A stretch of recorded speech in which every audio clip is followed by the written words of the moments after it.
Hello, everyone, and welcome to another preview show here on the Cycling Dane Extra or on the Cycling Dane podcast. And today we're looking at one of our first world tour. Well, we looked at the Tour Down Under, but this is our second stage race preview, and this is the UAE Tour. Of course, this has had many names in the past.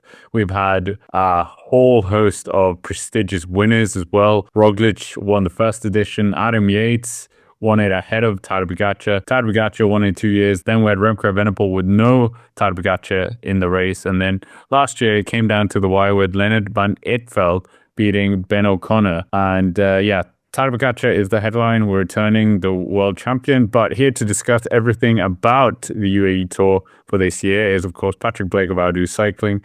And Patrick, when I say UAE Tour, what comes to mind for you? Sand.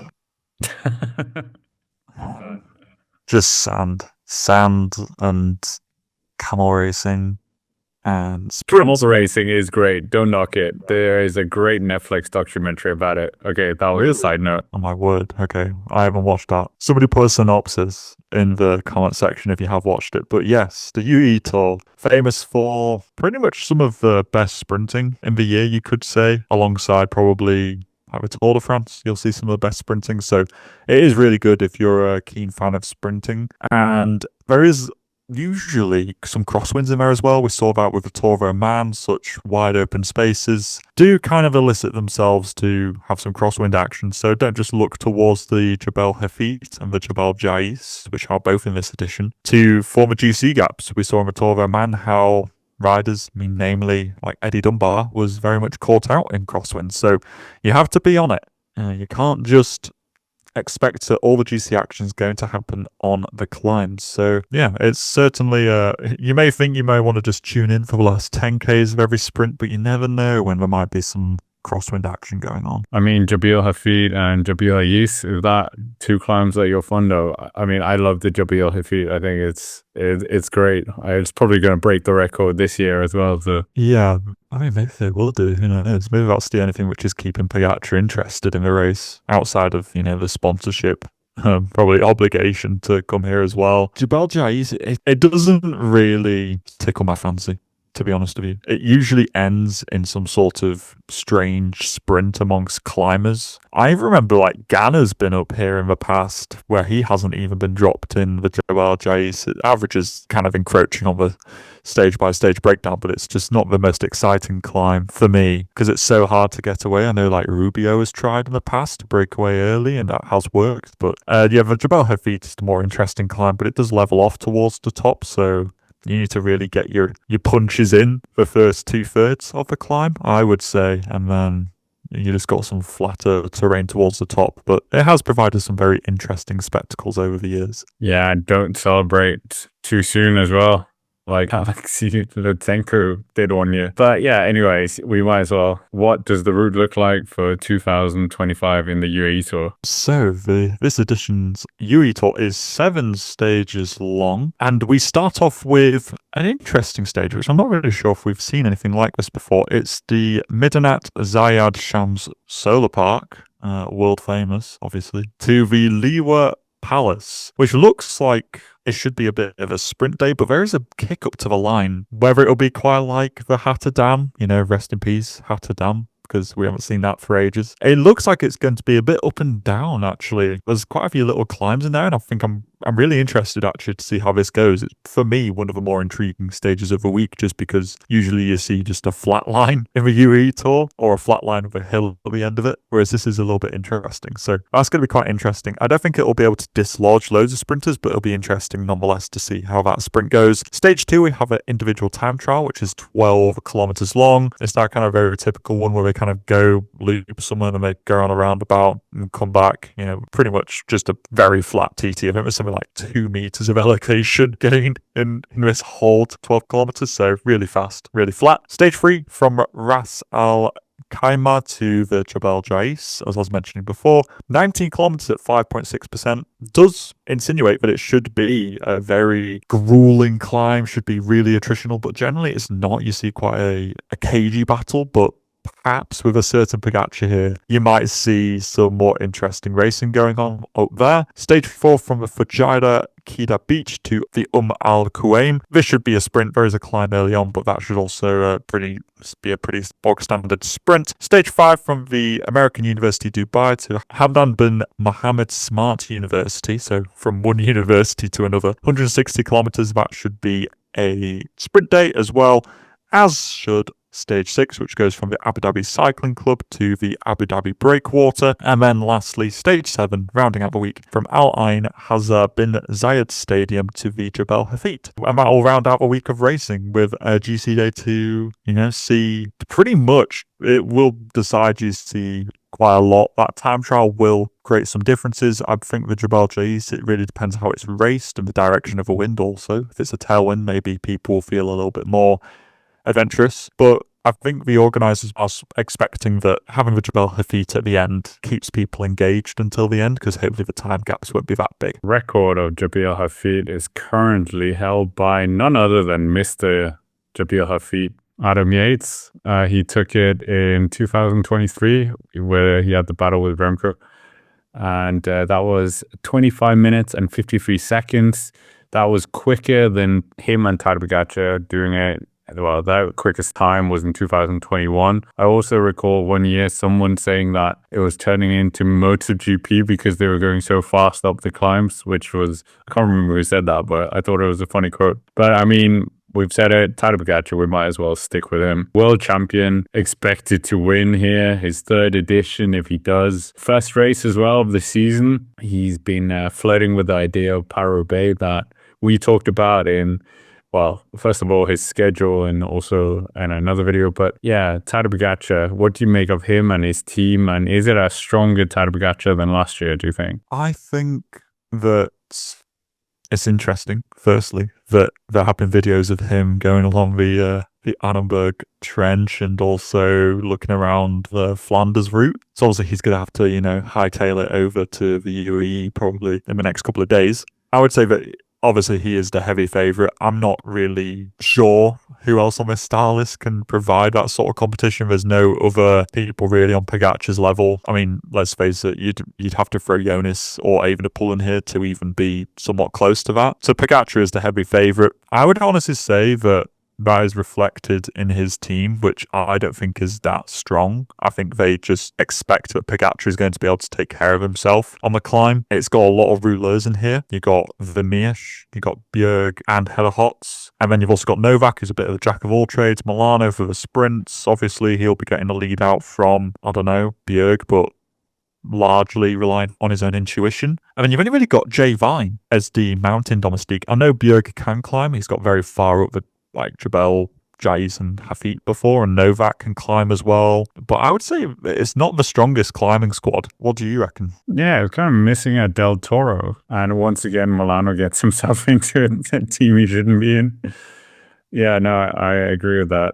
Also testing two of their new boys as well. And I mean, Jay Vine, if Jay Vine's on form, he's 1.5 domestiques, you would say, almost. But it's a bit like the Giro squad where they have such a heavy favorite and there's not really too much competition. But do you think maybe Vermeersch and Hellehotz, they're here to maybe try and drive, and Miguel Biao as well to some extent, drive this crosswinds and open that up? Yeah, absolutely. I think you hit the nail on the head. I could actually suggest that as well. It does insinuate that perhaps they're just more focused on keeping Pogacar safe on the flat bits and just saying, well, he'll drop everybody on the climb anyway. It doesn't really matter that much. Or maybe it insinuates that Pogacar's going to go early on these climbs because there isn't that much domestique action going on either. So perhaps Pogacar will be attacking halfway up the Jebel Hafid or something. Or the Jebel Jais, he'll just get bored and be 10Ks in, all right, guys, I'm going to step on it and just see what happens. It really wouldn't surprise me if Pogacar doesn't leave the Jebel Jais down to just a sprint at the end. I think you might see him being more aggressive. I don't mind it as a team. I would probably include another climber in there, but at the end of the day, they formulated a team which they think is going to be good on the flats, and perhaps that's where they see Pogacar's biggest threat being is getting caught out in crosswinds. So just provide him with a load of big rulers to protect him there. Yeah, Adam Yates not doing the double. Like, was it last year? Or when was it he did the double of Tour Oman and then going to UAE? Unfortunately, he's not doing that. But, I mean, sticking on Tadej Pogacar, obviously, the world champion as well. We have had world champions winning in the UAE Tour. I think it was UAE Tour when Valverde won a stage. Maybe it was called the Dubai. Whatever it was called. It's under the same umbrella. But do you think world champion Tadej Pogacar is stronger than last year's Tadej Pogacar? Obviously, last year's Tadej Pogacar was very strong, but like seeing his Col Aratis, KOM, hearing all these stories that they train really hard in UAE, like it's a race and a lot of riders can't actually handle the pace even in their trainings. The whole zone 2 that we heard as well, 340 watts that he's just chilling around on his camps. Do you think this world champion Tadej Pogacar is the strongest Tadej Pogacar we've had so far? Yeah, I reckon it is. He's been getting progressively stronger throughout the years, hasn't he? Burst onto the scene 2019, those like few Vuelta wins, and he has just been progressively getting better. I'd say largely through consistency and not cracking, largely being the thing which he's worked on, those big capitulation days. We didn't see any of those last year from what I can remember. The last time we saw was obviously the Col de la Loz, but you could say that was because of his hampered preparation from his crash in Liège-Bastogne-Liège. So I would say that this is an incredibly strong Pogacar. It's such a hard man to crack, isn't it? Just how you're just probably looking at him as the opposition, as just like this massive wall of rock, just trying to find any crack in there. Like, how do you even beat this man? With a time trial in there as well, just to really give him a little bit of probably like a good few seconds boost over some other competitors. It's going to be so hard to beat him. Do you think he's going to take the time trial? Do you think he could? I think. Yeah, I'll take it. Like, obviously, he's not a time trial champion, so we won't see the rainbow jersey there. But I mean, I wouldn't put it past him. We saw, was it 2021 where he won stage 5, a flat time trial? Probably some of the biggest competition comes from within his own team. We've seen Jay Vine was, I want to say he was up there last year. Jay Vine was second in the time trial last year, the same time trial, I think. McNulty won, Bjerg was down 4 seconds, only 2 seconds behind Vine. So I'd say, yeah, some of the competition comes from within his own team. Bjerg and Vine. Who else might provide some competition here? But I mean, we say Bissinger all the time. I feel like Bissinger's let us down a lot of times. He just hasn't really, been the same Bissinger. I think like the last couple of years that he hasn't been this specifically short time trial dominating Bissinger. So I'd say that the win is likely to come from UAE in that time trial, unless Milan can do an absolute blast, which I wouldn't put it past him either. Isn't he the world individual pursuit champion right now?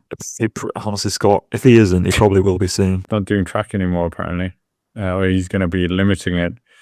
Nevertheless, well, actually, a point I was going to touch on with Tadej Pogacar. Last year, we saw him for the first time do 2 Grand Tours. Do you think that has something to do with him being stronger? And then, like, obviously that last week of the tour, we were all like, oh, he's going to crack. And he was just phenomenal and was toying with the best of the best. Okay, Vingegaard, we all know about his preparation, but still, it was like electrifying seeing what he was doing in those final days. Yeah, I agree. Probably getting that second Grand Tour in there is, I think it's a maturing step, you could say. Yeah, the ability to do 2 Grand Tours in a year, especially the Giro and the Tour, which is a more unprecedented combination to go with. I think that's really stepped him up a little bit. I mean, it's something we haven't seen from Jonas. Maybe that'll be, that's kind of like the next step for him as well. We saw Tour Welter. Don't forget the one Sepp Kuss won. Oh, yeah. Yeah, true, you are right. But I feel like it is part of a reason why. He did win it. Don't come after me, Sepp Kuss fans. Both Patrick and I, we were supporting it at the time. We were like, how dare you, Roglic, attack your own teammate who's been so good to you, blah, blah, blah. Anyways, that was a side point. But yeah, like Pogacar having those 2 Grand Tours, just being able to cope with that extra fatigue probably just makes him so much better at the end of races. So this is absolutely the strongest Pogacar, and the fact that he's got the little, rainbow bands on there as well is just incredible. Hopefully he just doesn't, cover them up with too many leaders jerseys along the way, because that would really suck. I quite like seeing the rainbow bands going along, but fortunately, because he's doing so many one-day races, you there are no leaders' jerseys in one-day races, so you will get to see it plenty. But anyways, Patrick, it's not all about Tadej Pogacar. It's very hard to go to, well, this could almost just be the outsiders category, but we'll keep it in favorites because there is a podium up for grabs. Decathlon AG2R, is that? Oh, obviously last year they came very close with Ben O'Connor, excruciatingly close. Okay, I have disrespected the previous champion, Lennart van Eetveld. He's riding for Lotto, but I don't think it's going to be happening again, so sorry about that. He'll probably finish on the podium, but we'll talk about him later. Anyway, I want to talk about these guys at Decathlon because not only do they have Bissinger that we talked about a bit, they have Rasmus Søjbjerg as well, the Danish national champion, very nice guy. But they also have Felix Gall that we know, the Col de la Loz winner, and then we have this young 18-year-old Paul Seixas that has been talked about a lot. And what do you make of his chances? It's only his first stage race. He was 5th in the GP Marseille race. So yeah, the potential, the hype, is it there? It has to be. It absolutely has to be. This guy is, although, we've been through this before with plenty of other French riders, but this guy is the absolute, legit next French GC hope. He just is.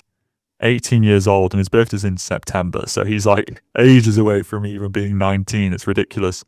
Like I say, the 5th in the GP Marseillaise, if you didn't watch that race, he was just so incredible. On that last climb, I remember looking at this decathlon rider, and I was like, who is this guy? Because obviously he's new. And I was like, is it Bouchard? I was like, nah, it doesn't look. I was like, is it Nicolas Prudhomme? I was like, whoever it is, he's just got that, what they call like the souplesse. He just has this look about him. And I was like, he just looks so strong. And then when it revealed that it was Paul Seixas, I was like, of course it is. It's this guy. I think he will be putting in a good GC performance. He's a decent time trialist as well. Let's not forget, he is the men's junior TT champ from last year. So he's obviously pretty good. Men's junior TT champ, men's junior champion of pretty much everything going under the sun, apart from a road race, obviously, which was won by Lorenzo Finn. I'm a European champs, but that's just beside the point. This guy is super exciting. I can't wait to see what he's going to do in this race, especially since his calendar this year, outside of a UAE Tour, kind of bigger races where you're going to see him, it's going to be fairly limited to Tour of the Alps, and then the Tour of Luxembourg, and then the Greece Tour of Guangxi. So you're not going to get many opportunities to see this absolute next generation wonder kid on your TV screen. So freaking get your eyeballs on the UAE Tour, even if it's just the 2 GC days in the mountains, and look out for Paul Seixas. It's the real deal. Why is he the real deal though? Is what makes him, because obviously the step from juniors to the pros, he's skipping out the under 23s, he's doing a Remco Evenepoel. So why is it that makes him so good?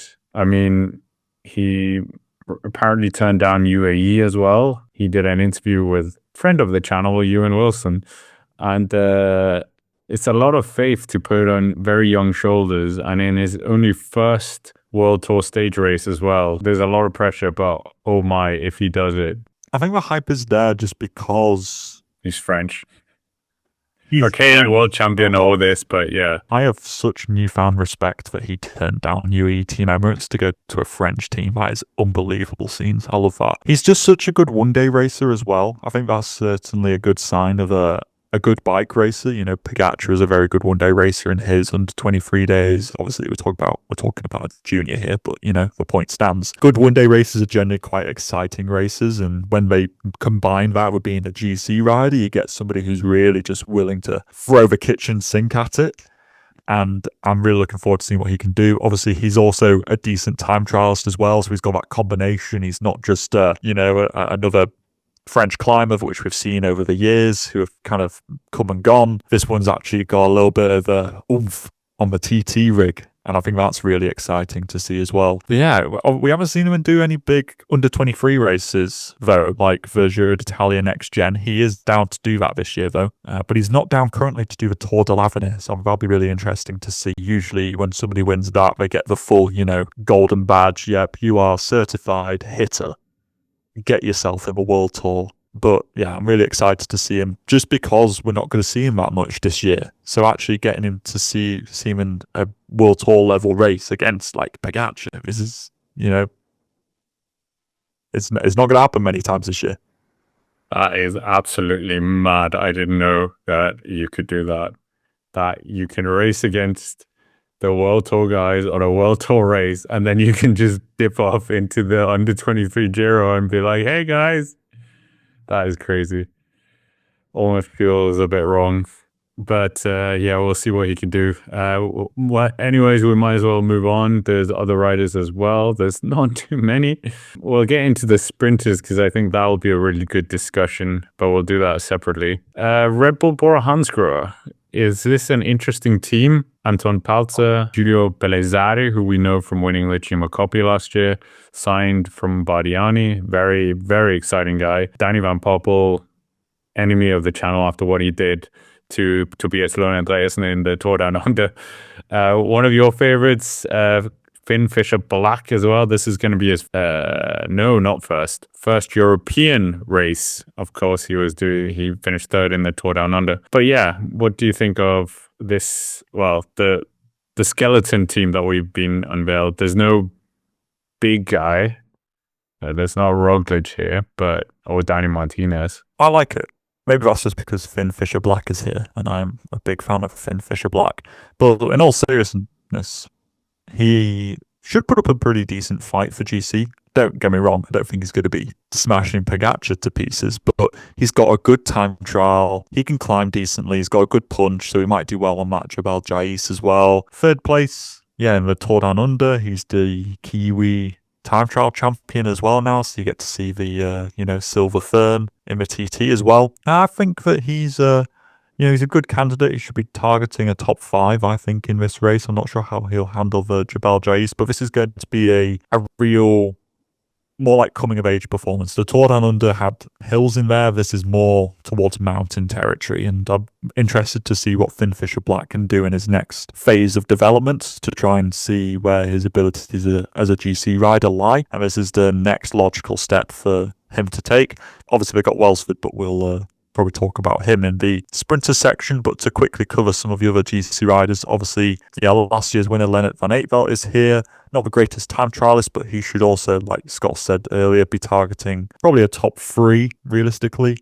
Oscar Onley comes for Picnic Postenel. Again, not a great time trialist, but 4th place for the 2nd year in a row at the Tour Down Under will probably leave him wanting to try and really crack that podium place. I think that he's got a good chance of doing it for sure in this sort of company. Luke Plapp obviously was very good in the Tour Down Under as well. He was 6th in GC, but looked pretty strong there. He can put a decent time trial together too. And I would really say my 2nd place finisher at UAE Tour.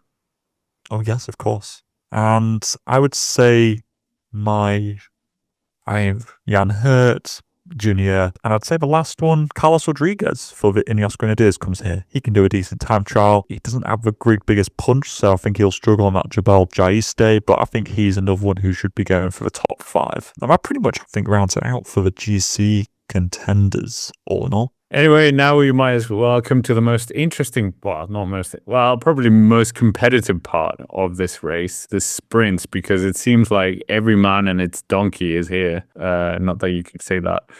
But obviously, we're going to start with the best sprinter in the world, Tobias Lund Andresen. Obviously, there's no bias there. But there is, all the big guys are here. Olav Kooij already tasted success this year. Jasper Philipsen he had a media day in Spain, and now he's going to be flying out to UAE, which is quite interesting. Sam Welsford, who was good at the Tour Down Under. Danny Van Poppel was dirty, as we said. Gilbert Tyson as well. Tim Merlier, who won 3 stages in the UAE Tour. Dylan Groenewegen, Jonathan Milan. I mean, Patrick, that's kind of the names, but like, what are you expecting from this? Because Jasper Philipsen, we've touted him as the fastest man on 2 wheels for a long time, but this Jonathan Milan kid is a very fast. It's been coming for a while that we're going to have the battle of, okay, no offense to like some of these guys, but realistically, the big 3 sprinters, which is Merlier, Milan, and Philipsen. We usually have 1, maybe 2, but it's a rare occasion to get all 3 in a race where there's going to be multiple sprinting opportunities on wide roads. Okay, so maybe it's not going to be the most kind of technical sort of sprinter who's going to win. It's going to be based pretty much on pure speed, power, and lead-out train timing. We really want to talk about who we think is the fastest sprinter. This question will be answered probably in some regard by the end of this race, but like I say, Merlier and Kooij, actually Milan had his victory in Valenciana the other day as well. So they're all off the mark. It's just a matter of who's going to be the kind of quote-unquote fastest sprinter in the world come the end of the UAE Tour. And it's going to be so exciting to see who it's going to be. I would say, personally, based on like pure power, I'd say Milan is going to be the one who would be winning. But what do you reckon, Scott? Am I disregarding Philipsen and Merlier? I think Kooij, the Daniel McClay move, him being brought in as a leader man, he seems on great form. Sam Welsford, this is a good indicator to see how good Sam Welsford is against the biggest of the biggest. I think it's going to be an eye-opening one, and if it would be great if they like multiple winners and not just Jonathan Milan, but I think this will be a good indicator of who is going to be the force in the Tour de France, because Tim Merlier, European champion, is going to the Tour de France this year. Yeah, exactly. I think so is Milan. Yeah, says Milan. Philipsen probably will be as well. Yeah, so one downside might be that he's very good when he has Mathieu van der Poel as his lead out. He will obviously not be here, so that's perhaps one thing taken away from Philipsen, whereas maybe Soudal Quickstep and Lidl Trek will form a more kind of concerted effort around their guys, especially since they're not, obviously Soudal Quickstep isn't sending Remco here, obviously, because he's still kind of recovering from his injury. So they should be pretty focused on just the sprints outside of Junior Leclerc, obviously. And Lidl Trek, I'm not sure who they'd send in terms of GC, but we'll have to see who they send in support of Milan. I mean, if it's like Consonni, Edward Turns, or like Stuyven, something like that, you'd expect that it'll be a sprint train on rails pretty much, with a massive locomotive at the back of it, which is Milan. I mean, I saw some videos of him training in his sprints, and the like little camera moto, like moped, was actually just struggling to keep up with Milan. And I was just like, it's just mental to think about the force going through Milan's bike and how it just doesn't rip into pieces. But I'm really interested. I would say, I like Philipsen. I know some people think he's a little bit like a dirty sprinter and deviates a bit, but I think that is like I'm not sure if this is Philipsen's sort of terrain. I think he does a bit better when it's a little bit lumpier and a little bit more technical, and I think his Alpecen's really good at leading through technical aspects and like through a town into a finish. Whereas I feel like Milan and Merlier are more out and out power and speed sort of sprinters. So realistically, I'm seeing like Milan and Merlier as the 2 bigger favourites, just by a little bit, just because there's going to be a lack of technicality in the finishes. Yeah, I think it's definitely going to be the most interesting part of UAE Tour, because I think it's just going to be a procession. But anyways, we might as well come to our favorite part of the show, predictions. And Patrick will do a podium, and then we'll do who do you think is going to win the most sprints for the sprinters. But your podium for this year's edition, who do you think is going to be on that? Please say someone else than Pogacar. That would be funny. What? To win? Is that going to be our rule? Like, you're not allowed No. You pick whoever. You pick the sensible ones, and I'll go crazy. Okay.